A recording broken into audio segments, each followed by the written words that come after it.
بچی پیدا ہوئی ہے، اس کا نام بتائیں۔ تمام جو نام ہیں نا میرے حضور پاک کی بیٹیوں کے، ان سب کے نام کا مطلب اچھا ہے۔ زینب رکھ لیں، ام کلثوم رکھ لیں، رقیہ رکھ لیں، فاطمہ رکھ لیں، ہمیں تو بھائی یہی نام آتے ہیں۔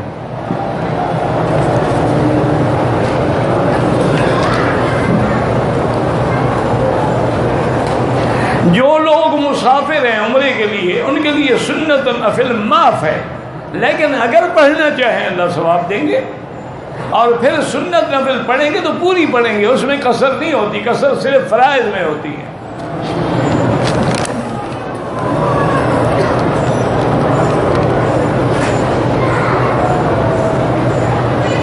کہتے جی کہ میں 3 سال ہو گئے اولاد نہیں ہوتی ہے، بیمار بھی بہت ہوتی ہوں، کوئی چڑیل مجھ سے چمٹی ہوئی ہے، کچھ نہیں چمٹا ہوا، کچھ نہیں ہے۔ پہلے تم اپنا بھی اور خامن کا ٹیسٹ کراؤ، اولاد پیدا کرنے کے قابل بھی ہو کہ نہیں۔ اگر اللہ نے وہ جراثیم ہی نہیں رکھے تو چڑیل کیا کرے گی؟ یہ تو پھر بہانے ہوتے ہیں نا کہ جب کوئی مسئلہ ہوا جی مجھے جن آتا ہے، جب میرا بیوی خوش نہ ہو جن نہیں آئے گا نا، اور کیا آئے گا؟ پہلے تم ٹیسٹ کراؤ، اگر تمہاری رپورٹیں دونوں ٹھیک ہیں تو پھر سورۃ یوسف پڑھ کے دعا مانگا کرو، اور اگر واقعتاً تم پہ کوئی جن شیطان کا اثر ہے، سورۃ البقرہ ٹیلی فون میں لگا کے، ہیڈ فون لگا کے سنا کرو، انشاءاللہ 2-4 دن میں سب ٹھیک ہو جائے گا۔ کہتے جی بندے کا بھائی معذور ہے، عمرے کے باقی ارکان مکمل کیے لیکن حلق 20 دن بعد کرا ہے، ماشاءاللہ اچھا معذور ہے، عمرہ کر لیا ہے، صرف حلق کے لیے معذور ہے، دم پڑ گئی حضرت۔ میرے حیض کی عادت جو ہے 7 دن ہے، 7 دن ہو گیا میں نے عمرہ کر لیا، لیکن اس کے بعد مجھے تھوڑا سا یعنی داغ لگا ہے، وہ چلنے سے گرمی سے ہوتا ہے، انشاءاللہ ٹھیک ہوگا۔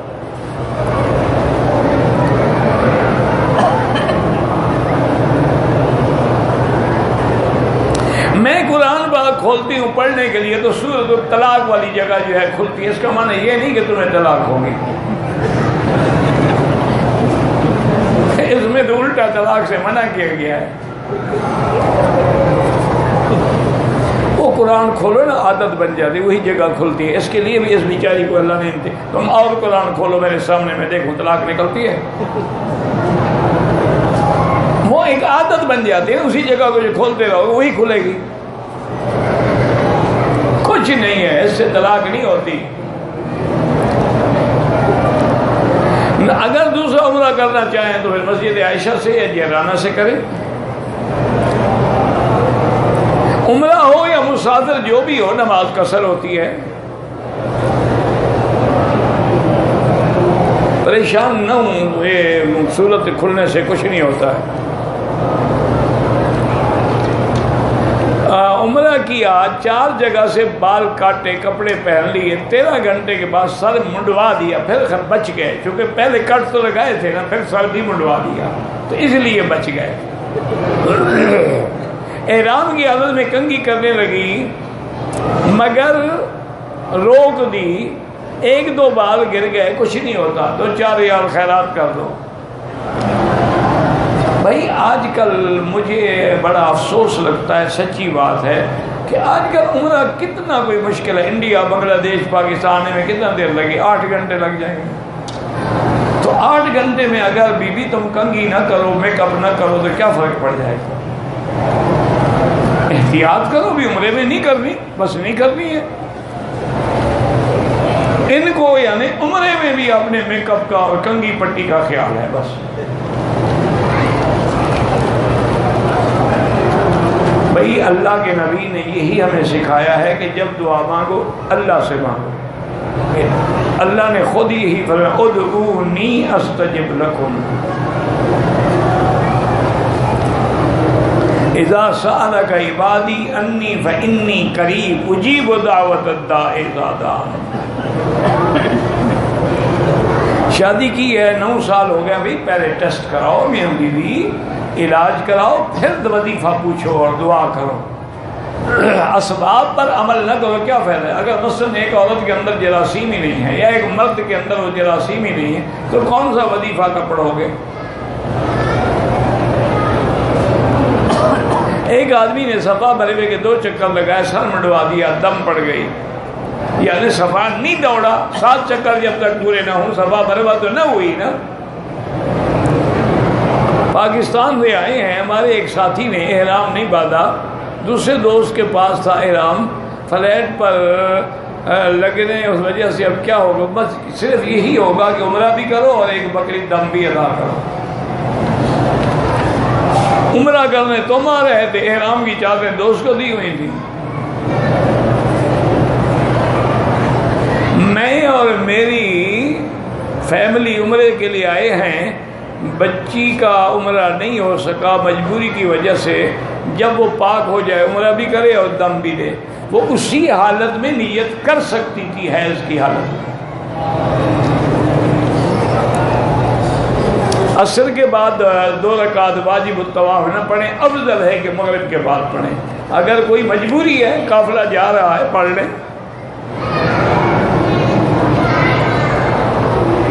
طواف کے بڑے یا چھوٹے جتنا کعبے کے قریب ہوگا اتنا ثواب زیادہ ہوگا۔ بھئی یہ مماتی اور ایسے مسائل جو ہے نا، آپ کے ملک میں الحمدللہ بہت سارے علماء ہیں، ان سے پوچھ لیا کریں۔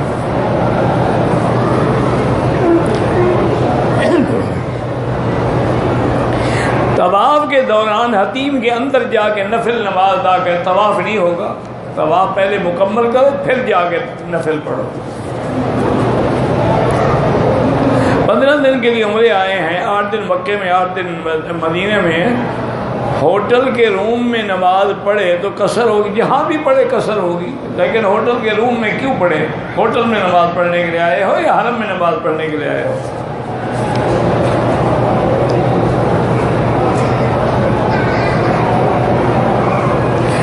ہمارے بمبئی سے کچھ لوگ آتے ہیں اور عمرہ کسی اپنے عزیز جو فوت ان کے لیے کرتے، ہو سکتا ہے جیسے حج بدل ہو سکتا ہے، عمرہ بھی ہو سکتا ہے۔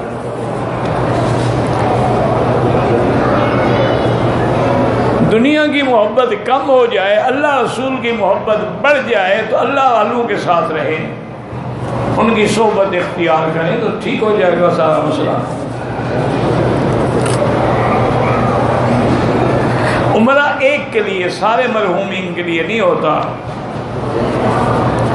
میں نے مسجد عائشہ دن کے 11 بجے عمرہ کیا، 5-6 جگہ بیل لگایا، عشاء کے بعد اس طرح لگا دیا، بہرحال دم نہیں پڑا، لیکن آئندہ ایسا نہ کرو، پورا اس طرح پھرواؤ۔ ایک آدمی عمرے کے لیے آیا، صفاف کرایا، صفا مروہ دوڑتا ہے، زیارت بھی پوری کرتا ہے، حجر اسود کو بوسہ نہ دے سکے کوئی بات نہیں، بوسہ دینا کو فرض ہے، مل سکے ٹھیک ہے، ورنہ اشارہ کرو، وہی ثواب ہے جو بوسہ دینے میں ہے۔ یہاں مغرب اور عشاء اکٹھی پڑھتے ہیں، بالکل ان کے نزدیک جائز ہے۔ امام احمد بن حنبل، امام شافعی رحمۃ اللہ علیہ کے نزدیک جمع بین الصلاتین تقدیما و تاخیرا جائز ہے، پڑھتے ہیں تو کوئی گناہ نہیں کرتے۔ ایک ہی سفر میں اگر عمرہ کیا، عمرے کو حل نہیں کروایا، عمرے کے دوسرا کرو یا تیسرا، ہر دفعہ اس طرح پھروانا ہوگا، بال ہوں یا نہ ہوں، نہیں پھرواؤ گے دم پڑ جائے گا۔ اگر مکے میں آنے کے بعد دوبارہ عمرے کی نیت کرنی ہو تو مسجد عائشہ سے بھی کر سکتے ہیں، جیرانہ سے بھی کر سکتے ہیں، عرفات سے بھی کر سکتے ہیں، حدیبیہ سے بھی کر سکتے ہیں، جدہ سے بھی کر سکتے ہیں۔ ایک ٹائم میں اگر کوئی آدمی 3 طلاق دے بیوی کو، 3 ہوتی ہیں، تمام ائمہ 4 کا اتفاق ہے کہ 3 ہے، 1 ہے۔ اچھا ویسے کبھی تجربہ کرو کہ کھڑے ہو کے ایک آدمی کو 3 تھپڑ مارو، کیا وہ 1 گنتا ہے یا 3 گنتا ہے؟ ایک عقل کے ساتھ مثال لے لو، تمام ائمہ 4 کے نزدیک وہ 3 طلاق ہے، صرف بعض علماء اہل حدیث رحمہم اللہ تعالیٰ اس کو 1 کہتے ہیں، لیکن جمہور کا فتویٰ 3 پر ہے۔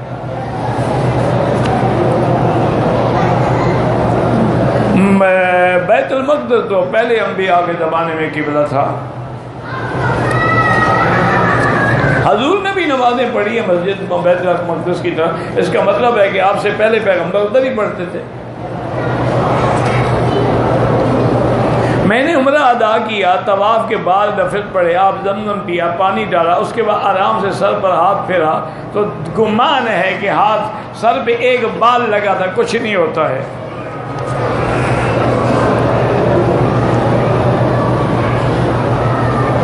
حضرت بلال کو نبی کریم کے خواب میں زیارت ہوئی تھی، اللہ اعلم، بعض کتابوں میں لکھا ہے لیکن کوئی سند صحیح نہیں ملتی۔ رکن یمانی پہ بوسہ نہیں لینا، صرف ہاتھ لگانا ہے دایاں۔ حدیث من زارہ قبری کی جو ہے وہ ضعیف ہے، لیکن فضائل میں تو معتبر ہوتی ہے نا۔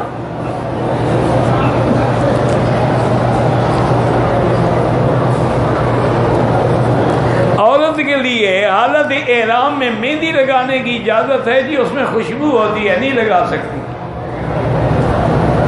میں نے عرض کیا نا کہ ان کو احرام کے اندر بھی صرف اپنے میک اپ کا فکر ہے۔ اللہ کی بندی، تمہیں اتنا شوق تھا احرام سے پہلے لگا لیتی نا، کہ میں نے عمرہ کرنا ہے تو پہلے لگاؤ مہندی۔ بلکہ عورت کے لیے تو سنت یہ ہے کہ اس کے ہاتھ مہندی سے خالی نہ رہیں، ہمیشہ مہندی لگائے۔ اب اس کو شوق ہوا ہے عمرے کے بعد، اس کا کیا علاج؟ راستے میں دیکھا ہوگا نا مہندی بیچنے والی بیٹھی ہوتی ہے، میں نے کہا مکے مدینے کی مہندی ہے، سبحان اللہ۔ وہ بھی مکے مدینے کی نہیں ہے، مکے مدینے میں مہندی نہیں ہوتی، یہ آپ کے ملک سے آتی ہے۔ یہاں کہیں دیکھا ہے آپ نے مہندی کا پودا؟ ایک آدمی کو دم پڑ گیا، اس کے بعد دم دینے کی گنجائش نہیں ہے تو 10 روزے رکھے، یہاں رکھے یا جہاں مدینہ شریف جا رہا ہے یا اپنے ملک میں بھی رکھ سکتا ہے۔ ایک بچہ ماں کی پیدائش کے وقت ماں کے ساتھ ہی مر جائے دنیا میں آنے سے پہلے، تو وہ بچہ جنت میں جائے گا انشاءاللہ، اگر اللہ پاک نے اس کو پورا بنا دیا تھا۔ اور اللہ تو جانتے ہیں نا کہ روح پھونک دی گئی تھی تو جائے گا۔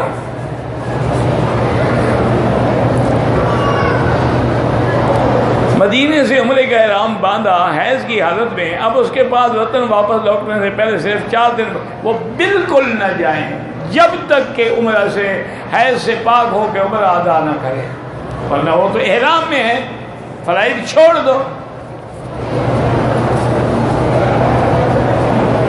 کہتے جی ہم نے عمرہ کیا لیکن کینچی سے کٹ لگائے تھے، نابالغ بچے نے بھی کٹ، نابالغ پر تو نہیں ہے، اب بڑوں نے جو کٹ لگائے ان پہ ایک بکری دم ہے۔ طواف ان کے لیے کریں جو فوت ہو گئے۔ پاکستان میں علماء حق کون ہیں جو قرآن و سنت بیان کرتے ہیں، بدعات سے روکتے ہیں، قبر پرست نہیں ہیں، قبروں پہ چڑھاوے نہیں چڑھاتے ہیں، غیر اللہ کی نظر نیاز نہیں دیتے ہیں، 11ویں 11ویں نہیں کھاتے ہیں، 12ویں نہیں مناتے ہیں، وہ علماء حق ہیں، علماء اہل سنت ہیں۔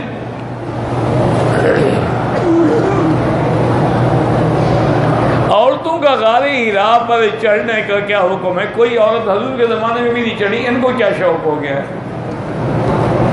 بی بی خدیجہ حضور پاک کو سامان تیار کر کے دیتی تھی، حالانکہ بیوی تھی نا، لیکن وہ تو کبھی غار حرا پہ حضور کے پاس نہیں گئی۔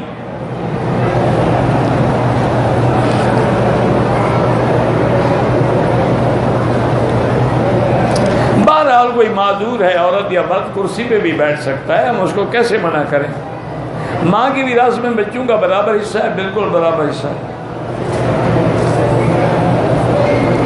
باپ کی حیاتی میں بیٹا کہہ دے کہ مجھے آپ کی وراثت کا پیسہ نہیں چاہیے، بیٹا اگر نہیں لینا چاہتا تو آپ کسی مدرسے میں دے دیں۔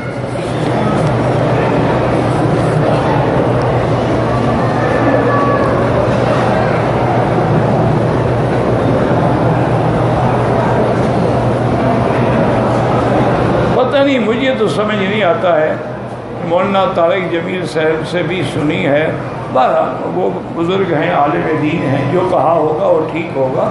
میں نے تو ویسے کہا کہ جو مسائل لڑنے کے نہیں ہم ان پہ بھی لڑ رہے ہیں، مثلاً آمین زور سے کہو یا آہستہ، دونوں جائز ہیں۔ کوئی رفع دین کرتا ہے کوئی نہیں کرتا ہے، دونوں جائز ہے، یہ تو مستحبات ہیں، نہ فرض ہے نہ واجب ہے، ان پہ لڑائی لڑنے کا کیا مطلب ہے؟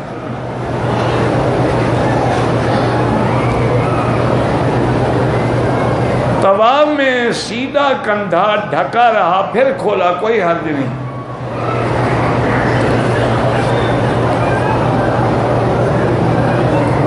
عورتیں مردوں کے ساتھ بیٹھ کے بیان سن سکتی ہیں، جب فلمیں بنا سکتے ہو تو قرآن کیوں نہیں سن سکتی؟ طواف کر سکتی ہیں تو قرآن کیوں نہیں سن سکتی؟ عجیب آدمی ہے بس، ان کو کوئی نیکی کا کام کرے نا اعتراض کریں گے، اگر وہ کٹھے بیٹھ کے فلم دیکھ رہی ہوں تو کبھی نہیں کہیں گے۔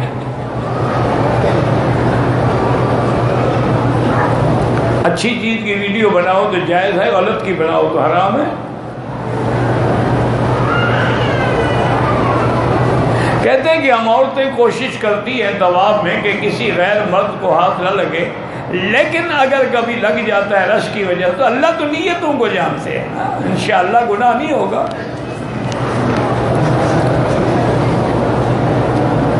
طواف میں ازدحام ہوتا ہے، عورتوں سے بچنا ناممکن ہے۔ طواف کے بجائے تلاوت کرتے رہنا کہ مکے میں افضل طواف ہے، عورتوں سے بچ سکتے ہو، اوپر کی منزل پہ طواف کرو، مجال ہے کوئی عورت آپ کو ٹکرائے، آپ کی نیت بھی تو ٹھیک ہونا۔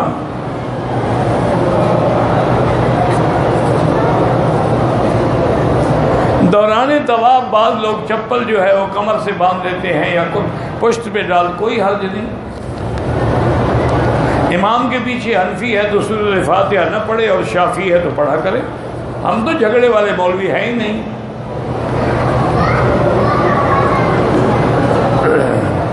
کہتا ہے جی یہ دین دعا کی، اللہ سب کے بیٹوں کو صالح بنائے۔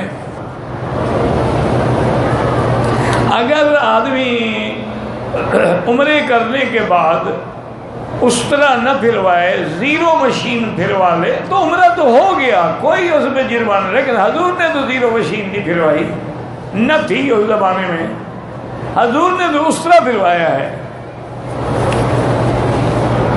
زیرو پھروا رہے اور دوسرے پھروانے میں کیا تکلیف ہے؟ اگر بہرحال کوئی مرض ہے، مجبور ہو تو کوئی حرج نہیں۔ اگر ایک عورت کو عمرے کے دوران میں چھینک آ گئی، کپڑا منہ کو لگا، کچھ بھی نہیں ہوتا۔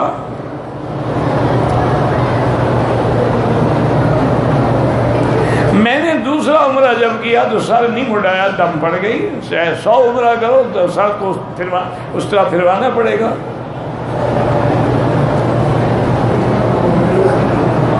کہتے ہیں جی کہ حجر اسود اور رکن یمانی کے درمیان 70,000 فرشتے۔ میرا بھائی ایک حدیث ہے کہ جب آدمی رکن یمانی پہ آتا ہے اور بسم اللہ اللہ اکبر کہہ کے ہاتھ لگاتا ہے اور اس کے بعد اللہم انی اسألک العفو والعافیہ ربنا آتنا، تو ایک حدیث مبارک ہے کہ 70,000 فرشتے کہتے ہیں یا اللہ اس کی دعا منظور فرما۔ واللہ اعلم۔ اللہم صلی علی سیدنا محمد وعلی آل سیدنا محمد وبارک وسلم۔ یا اللہ یا اللہ یا رحمان یا رحیم یا حی یا قیوم۔ ہوٹل کے کمرے میں نماز کا رخ معلوم کیا لیکن غلط ہو گیا تو بہرحال گزارش یہ نماز دوبارہ پڑھو۔ یہاں تو قدم قدم پہ ہر کمرے میں قبلے کا نشان لگا ہوا ہے، عجیب آدمی ہو کہ پھر بھی غلط ہو گیا، دوبارہ نماز پڑھو۔ اللہم صلی علی سیدنا محمد وعلی آل سیدنا محمد وبارک وسلم۔ یا اللہ یا رحمان یا رحیم یا حی یا قیوم یا ذا الجلال والاکرام۔ یا الہنا الہ کل شیء الہ واحد لا الہ الا انت۔ اللہم انت المیسر لکل یسیر وانت علی کل شیء قدیر۔ اللہم یسر امورنا و امور اولادنا و اخواننا و اصحابنا و امور من اوصانا و استوصانا و ارات قلوبنا و ابداننا۔ اللہم اشفنا واشف مرضانا وارحم موتانا واستجب دعانا ولا تخیب رجاءنا برحمتک یا ارحم الراحمین۔ یا اللہ بیماروں کو شفا عطا فرما، یا اللہ بیماروں کو شفا عطا فرما، یا اللہ ہماری ظاہری باطنی بیماریاں دور فرما، یا اللہ بے حیاؤں کو حیا عطا فرما، یا اللہ بے دینوں کو دین عطا فرما، یا اللہ بے اولادوں کو اولاد عطا فرما، اولاد صالح عطا فرما، جن کی اولادیں ہیں ان کو صالح بنا، والدین کا فرما بردار بنا، قرۃ عین بنا۔ یا اللہ جن بچیوں کے رشتے نہیں ہوئے ان کے لیے خیر کے رشتے آسان فرما دے یا الہ العالمین یا ارحم الراحمین۔ مسلمان کشمیر میں ہیں، شام میں ہیں، فلسطین میں ہیں، عرب میں ہیں، عجب میں ہیں، ان کی جان مال آبرو عزت کی حفاظت فرما یا اللہ۔ عالم اسلام کی عزت کا فیصلہ فرما یا اللہ۔ پورے عالم اسلام میں جتنے بھی دین کے مدارس ہیں، معاہد ہیں، معابد ہیں، جو لوگ دین کا کام کرنے والے ہیں، سب کی حفاظت فرما۔ اللہم انا نسألک من الخیر کلہ عاجلہ وعاجلہ ما علمنا منہ وما لم نعلم۔